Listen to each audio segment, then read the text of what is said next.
Onde está Deus?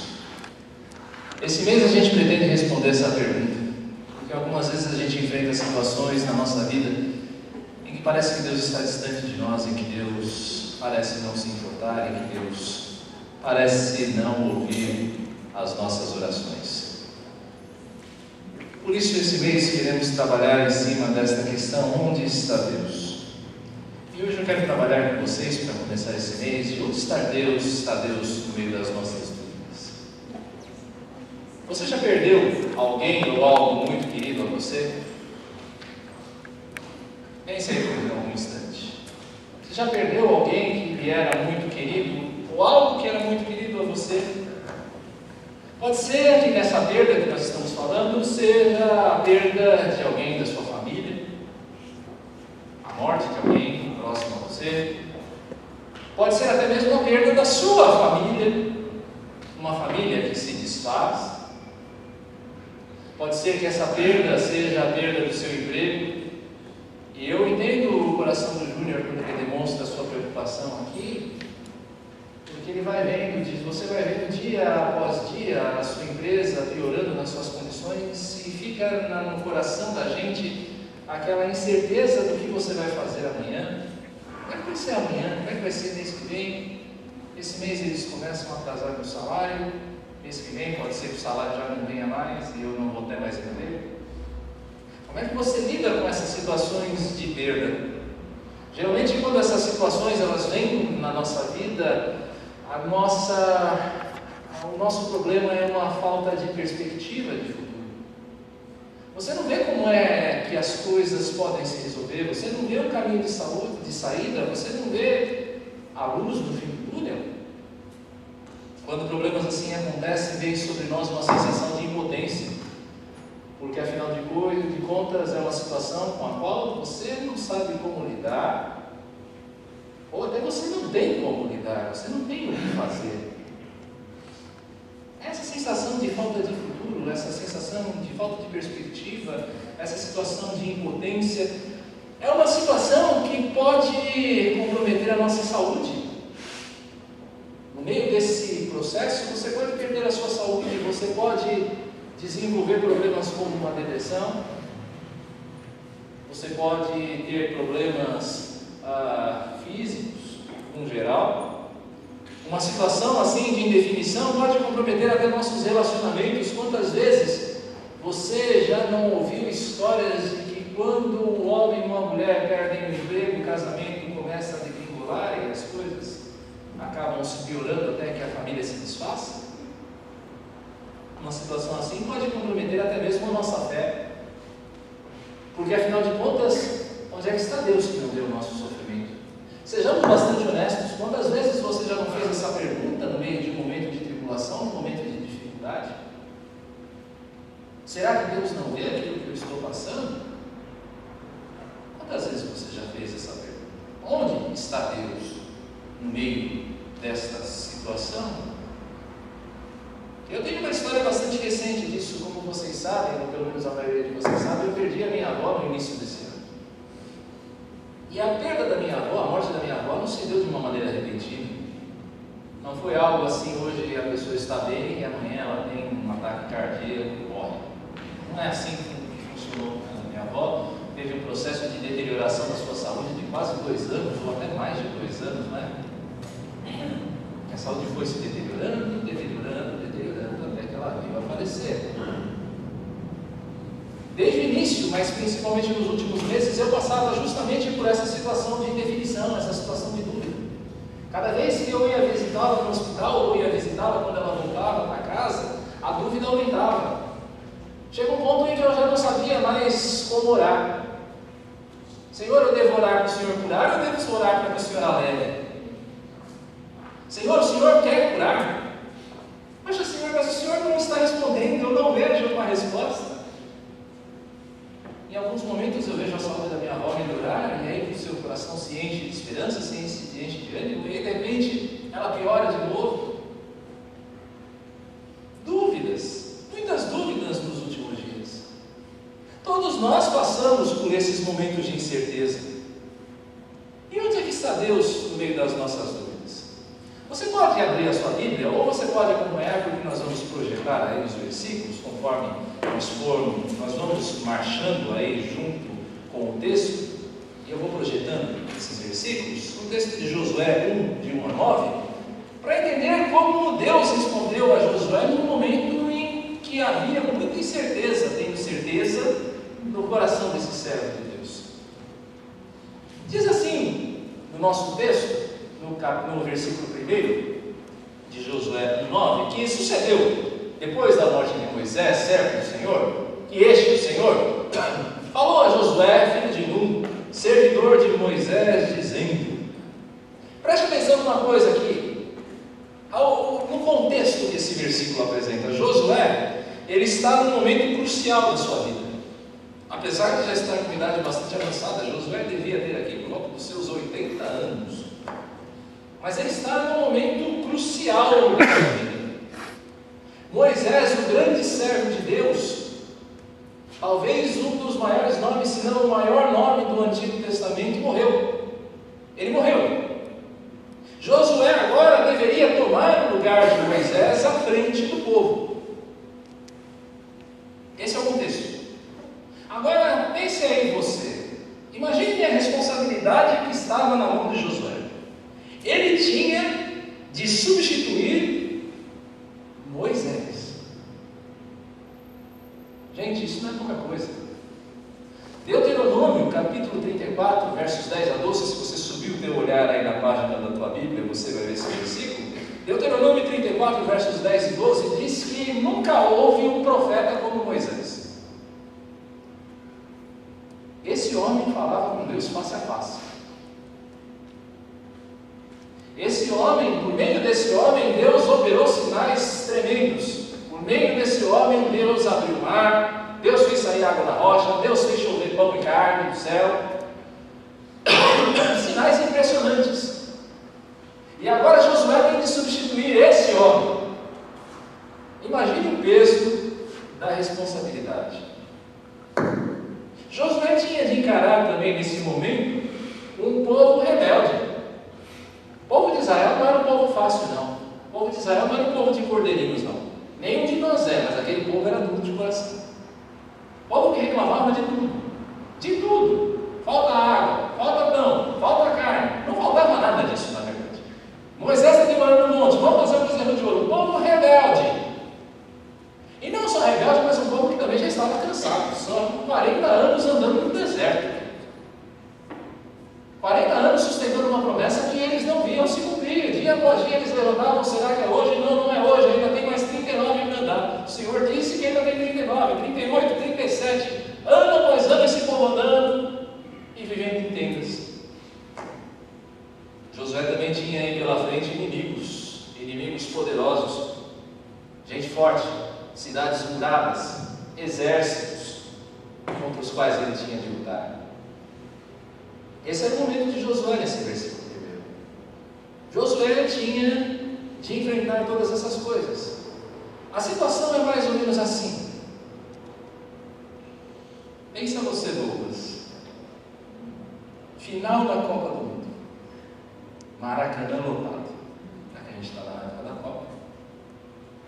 Maracanã lotado. O jogo é Brasil e Argentina, para dar mais gosto. Brasil e Argentina. Tempo normal terminou em 0-0. Vem a prorrogação, 0-0. Pênaltis. 5 pênaltis para cada lado para decidir a Copa do Mundo. A Argentina já chutou 5, acertou 4. Brasil chutou 4 e acertou os 4. Se o Brasil fizer o gol, ele é campeão do mundo. E aí então o Neymar pega a bola e fala: eu vou ser o cara da Copa. Vou ser o homem da Copa. Pega a bola, vai lá e coloca a bola na marca do pênalti. Aí o Filipão levanta do banco e diz: opa, Neymar, não é você não, Douglas. É você que chuta. Pensa na responsabilidade. Pensa na responsabilidade. A história de Josué, nesse contexto, é mais ou menos assim. Deus estivesse cheio de incertezas, estivesse ansioso. O que é que eu tenho de fazer, afinal de contas? E aí o Senhor diz a Josué: Moisés, o meu servo, é morto. Dispõe-te agora, passa esse Jordão, tu e todo este povo, a terra que eu dou aos filhos de Israel. Deus dá a Josué uma ordem de comando: dispõe-te. Assume o teu lugar, Josué. Você precisa assumir o seu lugar. Eu quero você como líder desse povo. Então dispõe-te. Assuma a tua posição. Assuma o teu lugar à frente desse povo. Deus dá a Josué uma missão. Passa esse Jordão. Passa este Jordão, Josué. A missão que eu te dou é introduzir esse povo na terra que eu prometi a Abraão, a terra que eu prometi a Isaac, a terra que eu prometi a Jacó, a terra que eu prometi a Moisés. E você, homem, você é aquele que vai fazer esse povo entrar nessa terra. Deus dá a Josué uma garantia: eu dou a você esta terra. Isso é muito significativo. Josué, você precisa saber uma coisa: não é você quem toma esta terra. Quem vai dar essa vitória a você não é o seu braço, não é a sua força, não é a sua capacidade militar. Sou eu que dou essa terra a você, Josué. Sou eu que vou expulsar os inimigos diante de você. É na força do Senhor. E isso tudo, essa garantia, essas garantias que Deus dá: dispõe-te, passa esse Jordão, eu dou essa terra a você, é para que nós soubéssemos que em tempo de dúvida, não duvide. Deus está com você. Em tempos de dúvida, não duvide. Deus está com você. Você precisa saber disso. O Senhor está com você nas suas promessas. Deus está com você em suas promessas. Todo lugar que pisar a planta do vosso pé, diz o Senhor a Josué, eu vou tenho dado, como eu prometi a Moisés. Desde o deserto e o Líbano até o grande rio, o rio Eufrates, toda a terra dos heteus e até o mar grande, que é o mar Mediterrâneo, para o poente do sol será o vosso limite. Josué, ele iria efetivamente tomar posse de Canaã. Quando acaba o livro de Josué, você vai ver Josué tomando posse definitiva da terra de Canaã. Josué veria se cumprir pela sua liderança as promessas de Deus aos seus antepassados. É através das suas mãos que Josué veria a promessa de Deus se cumprir. Através de Josué, o próprio Josué veria se cumprir a sua própria profecia. Que profecia é essa? Abra sua Bíblia, por favor, em Números, capítulo 14, versos 7 a 9. Números 14, versos 7 a 9. Aquele contexto que a gente conhece bem, que Moisés manda os espias, e apenas dois deles, um de cada tribo, e apenas dois deles dizem que a terra é boa e que eles podem tomar posse dela. E falaram Josué e Calebe a toda a congregação dos filhos de Israel, dizendo: a terra pelo meio da qual passamos a espiar é terra muitíssimo boa. Se o Senhor se agradar de nós, então nos fará entrar nessa terra e nos dará a terra que manda leite e mel. Então somente não sejais rebeldes contra o Senhor e não temais o povo dessa terra. Ou seja, Josué veria a promessa de Deus se cumprir, a sua própria profecia se cumprir. Deus estava com Josué nas suas promessas. Deus daria esta terra nas mãos de Josué. Deus iria dar esta terra nas mãos de Josué. Há uma confusão aqui, que os adeptos da teologia da prosperidade, da Universal do Reino de Deus, Mundial do Poder de Deus e igrejas afim, fazem uma confusão com esse texto que nós estamos estudando.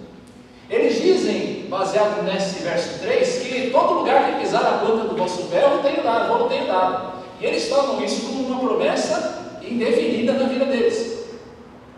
Uma dessas igrejas, inclusive, fez um tapetinho, para você colocar o tapetinho, e onde pisar a planta do vosso pé, aquela terra eu tenho te dado. E aí o camarada vai entrar num emprego, por exemplo, ele coloca ali o tapetinho e diz em cima do tapetinho.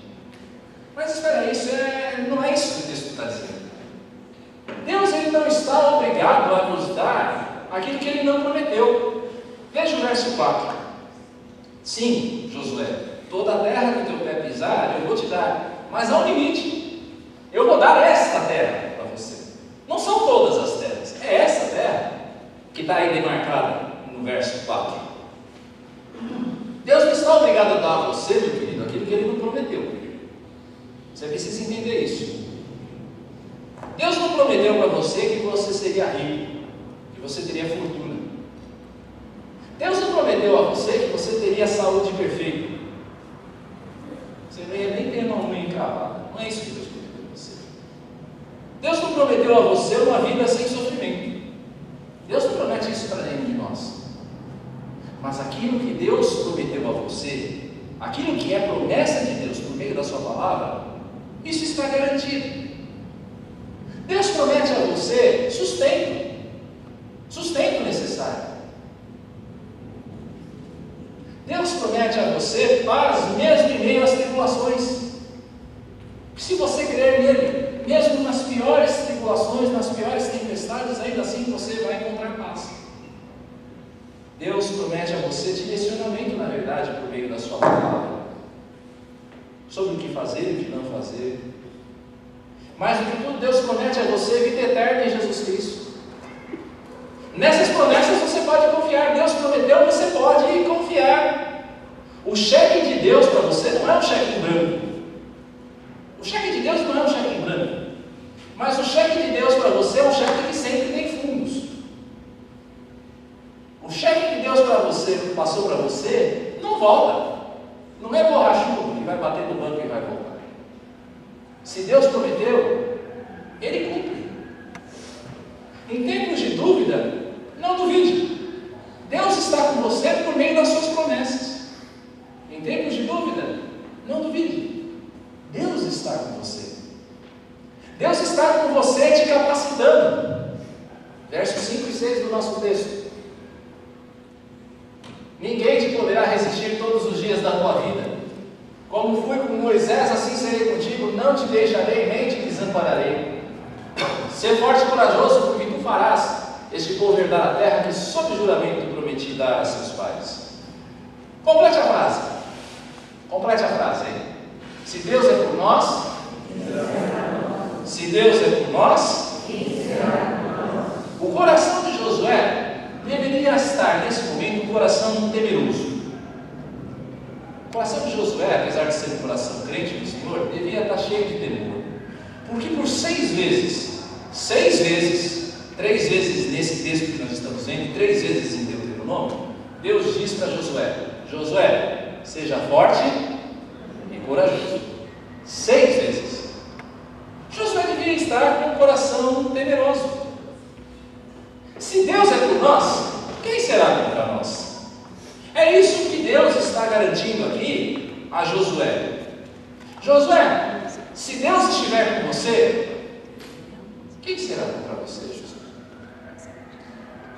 Se Deus estiver com você, quem será contra você? Por um momento, lembre-se da sua época de escola. Alguns vão precisar voltar um pouco mais, outros um pouco menos. Alguns vão precisar forçar mais a memória, outros menos. Lembre-se da sua época de escola. Toda escola tem aquele valentão, não é verdade? O valentão da turma. Aquele camarada que é folgado, aquele camarada que rouba o dinheiro do lanche, que rouba o lanchinho da criança, aquele camarada que sempre ganha as brigas na porta da escola. Tua escola tinha gente assim? Tinha o valentão da turma? A minha tinha alguns, lá em Parque do Chaves. O valentão da turma. Pergunta a você, quem é que não gosta de ser amigo do valentão da turma? Quem é que não gostava de ser da turma da Lazinha, para usar o antigo, né? Quem é que não gostava de ser da turma do valentão, o amigo do valentão? Claro! Se você é amigo do valentão, ninguém mexe com você, não é verdade? Eu te pergunto, quem é que vai mexer com a turma do Todo-Poderoso? Quem é que pode mexer com a turma do Todo-Poderoso? Eu te seguro, Josué, diz o Senhor. Josué, eu não vou deixar você cair. Josué, eu não vou deixar você morrer na praia.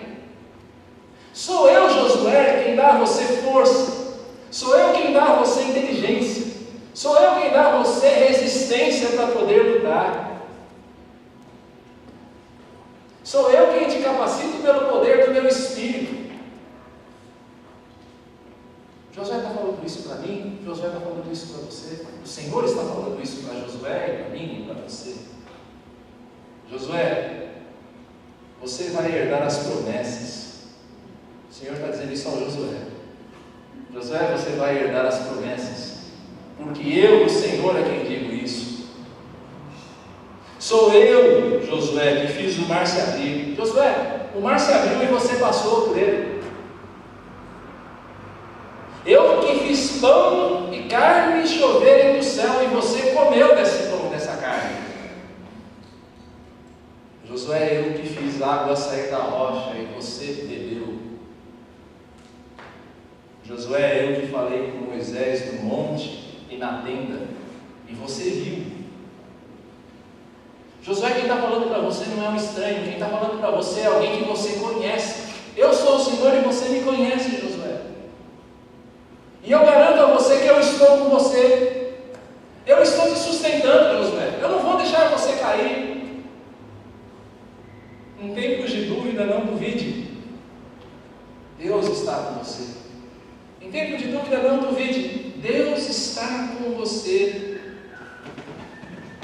Deus está com você te dando direção. Então, somente ser forte e muito corajoso para teres o cuidado de fazer segundo toda a lei que o meu servo Moisés te ordenou.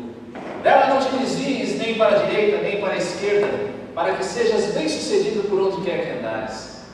Não cesses de falar deste livro da lei.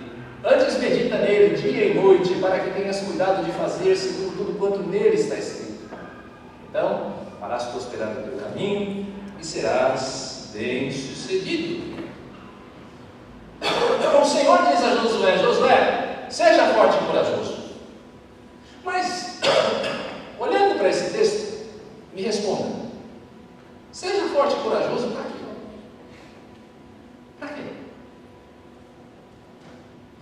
Uma leitura desatenta desse texto, rápida, aquela leitura que às vezes a gente faz de manhã para justificar nosso momento devocional, uma leitura desatenta desse texto, nós diríamos ser forte e corajoso para enfrentar os teus inimigos. Mas não é isso que o texto diz. Olha bem para esse texto. Seja forte e corajoso para fazer tudo o que a palavra do Senhor diz sem vacilar. Você precisa ser forte e corajoso, não é para vencer os inimigos. Porque os teus inimigos, meu irmão, minha irmã, os teus adversários, os adversários da tua alma, é Deus quem vence, não é você. Você precisa ser forte e corajoso, é para fazer a vontade do Senhor, é para cumprir o que Deus te diz na tua palavra. Até algum tempo, quando você ia no médico, e o médico te dava um diagnóstico, por exemplo, digamos que o Rodrigo vá ao médico e o médico diz a ele: Rodrigo, você tem diabetes. É uma suposição. Rodrigo ainda não tem diabetes, vai? Está bem de saúde. Vai participar do grupo de corrida, a saúde vai estar sempre em ordem. Né? 10% depois, viu?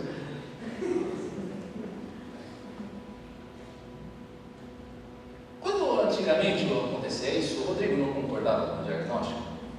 Ele pegava os resultados do exame dele e ia até um outro médico.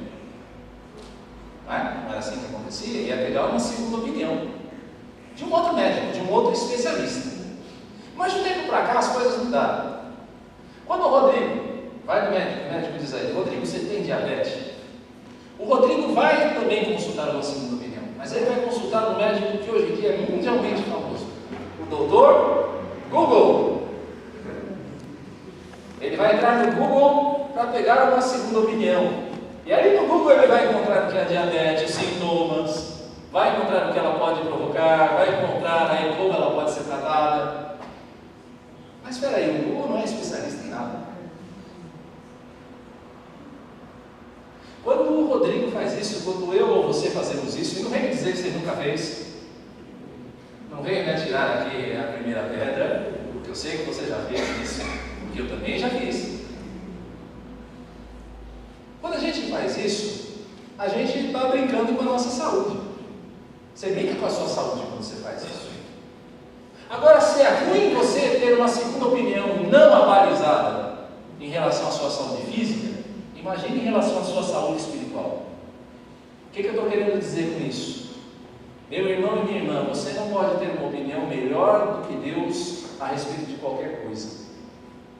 Deus é a verdadeira opinião especializada da sua vida. Deus é a opinião abalizada sobre quem você é. Ele te criou. E às vezes a gente fica discutindo com Deus, dizendo que Deus te diz para você fazer A, e aí você faz B, porque Deus, o Senhor conhece a minha realidade. O Senhor está me mandando fazer isso aqui, ó, esse A aqui, mas o Senhor não entende, Deus. Eu preciso fazer diferente, porque... E aí você começa a discutir com Deus para convencer a Deus de que a sua opinião é melhor do que a dele. Josué poderia ser tentado aqui a perversidade dos cananeus. Haveria muita tentação nesse sentido, de que o povo se contaminasse com os cananeus que moravam ali em Canaã. Por isso Deus diz a Josué: Josué, seja forte e corajoso. E literalmente, esse forte e corajoso aqui quer dizer permaneça firme. Permaneça firme, Josué. Permaneça firme. Meu irmão querido, minha irmã querida, obedecer a palavra de Deus requer fibra. Obedecer a palavra de Deus requer coragem. Reino de Deus não é para gente tímida. É por isso, não é tímido de personalidade. Eu estou falando tímido daquele tipo de pessoa que se acovarda na primeira dificuldade. O reino de Deus é um reino para gente corajosa. Porque requer coragem você nadar contra a corrente. Requer coragem, você precisa ser corajoso para nadar contra a corrente desse mundo. Você precisa ser corajoso para dar ouvidos ao direcionamento que Deus te dá. Precisa ser corajoso para permanecer firme nos valores da palavra, para permanecer firme no direcionamento que Deus dá. Como é difícil hoje em dia você fazer isso. As pessoas desse mundo podem dizer o seguinte: olha, eu vou me casar hoje, então vamos sentar, nos casar. Daqui a 15 dias, se a gente não se entender, a gente separa por incompatibilidade de gêneros. As pessoas desse mundo podem fazer isso. Você não.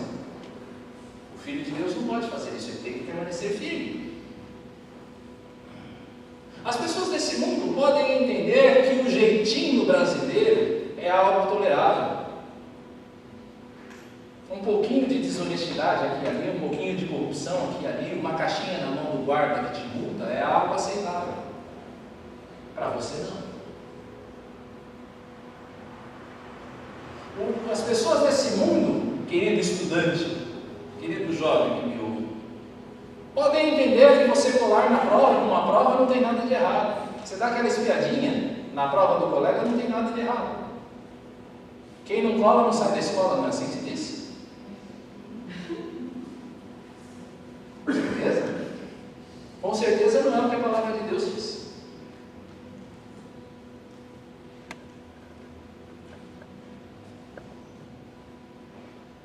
Os jovens desse mundo, as pessoas desse mundo, os casaizinhos desse mundo podem entender que um jovem pode dormir na casa da namorada como se vivessem casados. E os pais são obrigados a aceitar. No reino de Deus não é assim. Seguir a palavra de Deus requer coragem.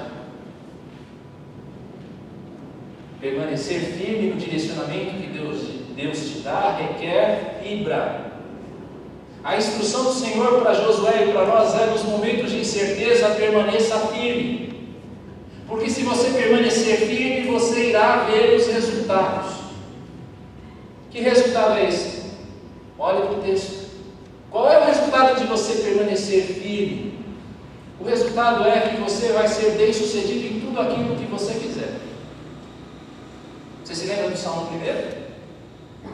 Como é o homem que medita na palavra do Senhor de noite? Ele é como uma árvore plantada junto a um ribeiro de águas. Lembram desse texto?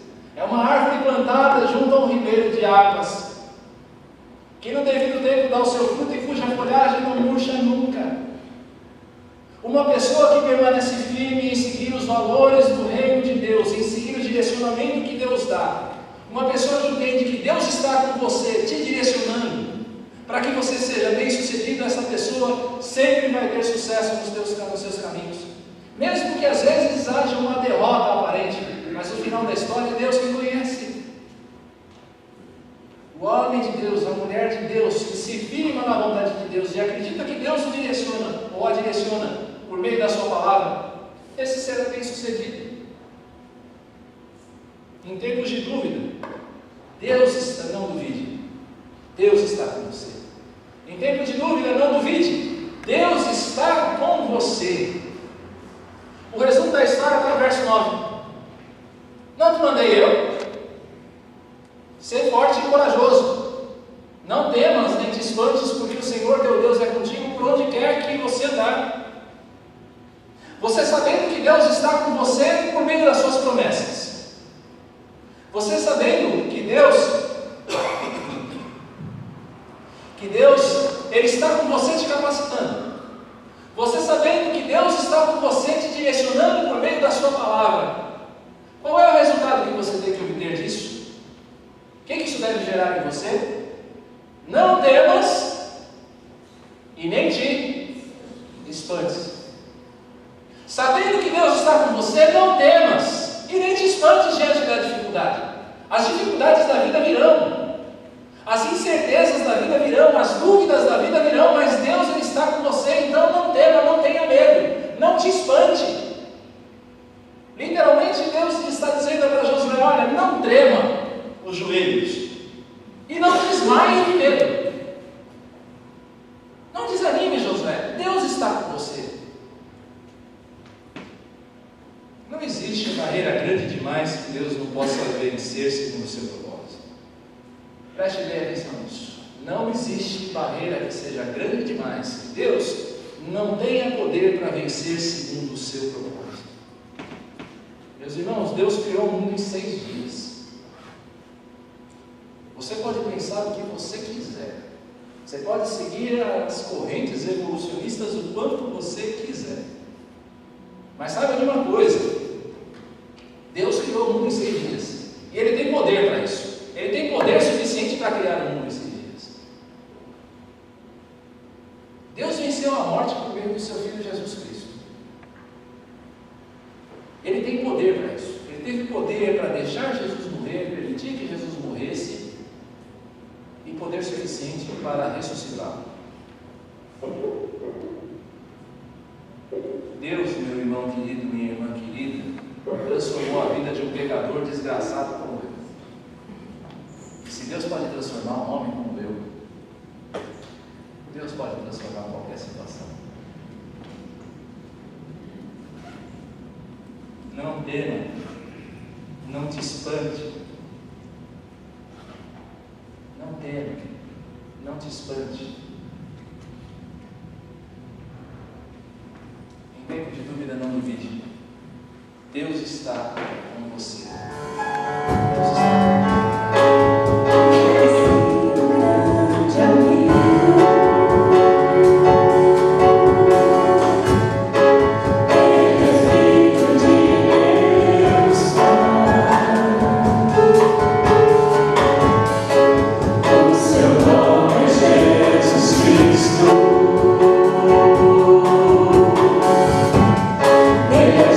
Pode confiar.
Amém.